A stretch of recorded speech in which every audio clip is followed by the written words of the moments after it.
मिडियाहरुमा आइरहन्छ हैन फलाना ठाउँमा चाहिँ मुखले ढुङ्गा तान्दिने अथवा हातले चाहिँ यसो छाला बटारेर चाहिँ ढुङ्गाहरु सबै बाहिर निकाल्दिने हैन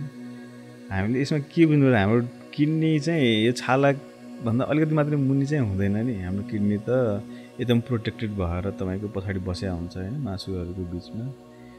तपाईको अगाडिबाट आन्द्राहरुले छोपेर भित्र हुन्छ र त्यसको जुन नली हुन्छ नि पिसाबको नली युरेटर भन्छन् त्यसको कोर्स पनि यति बाहिर हुँदैन हैन सो यो जुन जति पनि हामीले देख्छौं यो मुखबाट तानेको अथवा औँलाले चाहिँ ढुङ्गाहरु निकालेको यो चाहिँ सबै हामी यसमा चाहिँ फस्नु हुँदैन हैन यदि तपाईलाई पक्कै लाग्छ उहाँले चाहिँ ढुङ्गा निकाल्नु भएको छ मुखबाट भन्ने चाहिँ साइडमै तुरुन्त गएर एउटा भिडियो एक्सरे गर्नुस् अथवा एउटा सिटी स्क्यान गर्नुस् तपाईले दूधको दूध र पानीको पानी छुट्याइहाल्नुहुन्छ त्यो उहाँले ढुङ्गा निकाल्नु भयो कि ढुङ्गा निकाल्नु भएन र तपाई मिसकन्सेप्सनमा बस्नु भयो हैन उहाँले ढुङ्गा चाहिँ निकाल्दिनु भयो हैन अथवा देखाइदिनु भयो उहाँले यसो गरेर ढुङ्गा निकालेको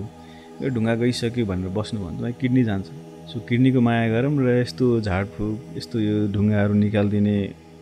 तिर चाहिँ नलाग्नु